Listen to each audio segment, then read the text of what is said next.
start it. Yes. A survey of 599 students at an American public university revealed that 60% of college freshmen don't really know how much debt they have taken out to pay in their first year of college. All of us are college students here, and we all see the burden of paying for college on a daily basis. But we've all come to this conclusion on our own. However, we feel that the university should be doing a better job of providing this information to students, so we decided to tackle this wicked problem. Every single one of you are paying for college in some way, shape, or form. But do you really know the true cost and how we can be most productive and most successful financially? In order to bring more education to this wicked problem, we have created a brochure that outlines all of the information regarding the student debt problem. Some notable facts we've come across through our research are this average student in the class of 2016 has about $37,000 in student debt.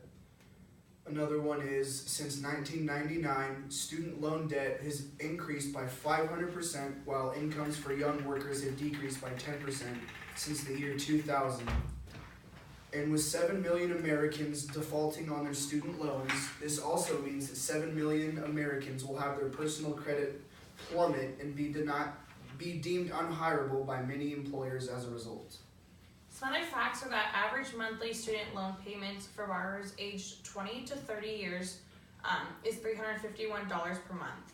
A study from One Wisconsin Institute found that it takes graduates of Wisconsin universities 19.7 years to pay off a bachelor's degree and 23 years to pay off a graduate degree.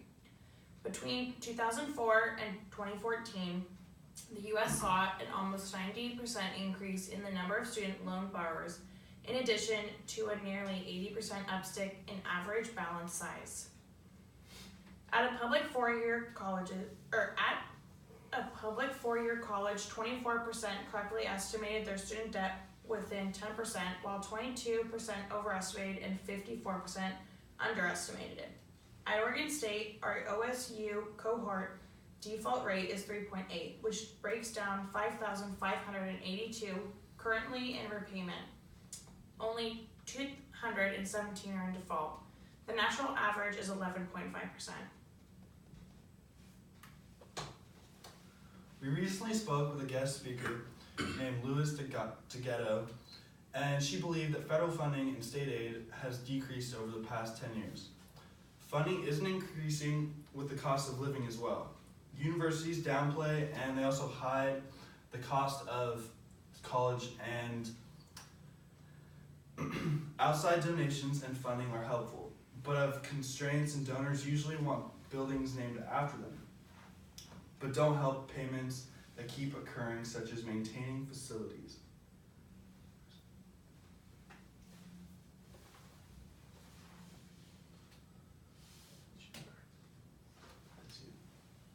Okay, so currently there are two courses at Oregon State offered, Money Matters and Financial Literacy for college students.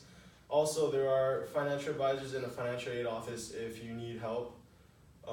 There's also websites such as Student Loan Debt Project, but they're not really well advertised to students, so that's basically the problem. So our solution is a brochure. Basically it includes facts and graphs about student debt and how to prevent it. We're gonna put it in the MU, like the Student Experience Center. And when students are exploring the campus guides can also give them brochures. Brochures can also be put in the 2-day START program. We can also send these brochures out to different high schools around the nation in order to inform the population.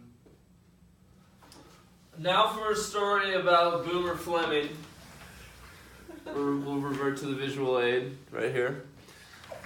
Boomer grew up in California just like any normal kid, enjoying house parties, shredding waves, going to your burrito shack and crushing burritos after a long day in the ocean.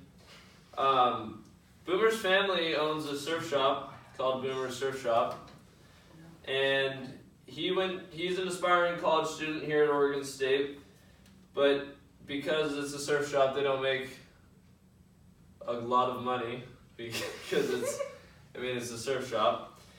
And so he has to take on a lot of student debt, and as soon as he graduates from college, he'll have all the student debt and not be able to pay it back when he wants to get a house and after he gets married.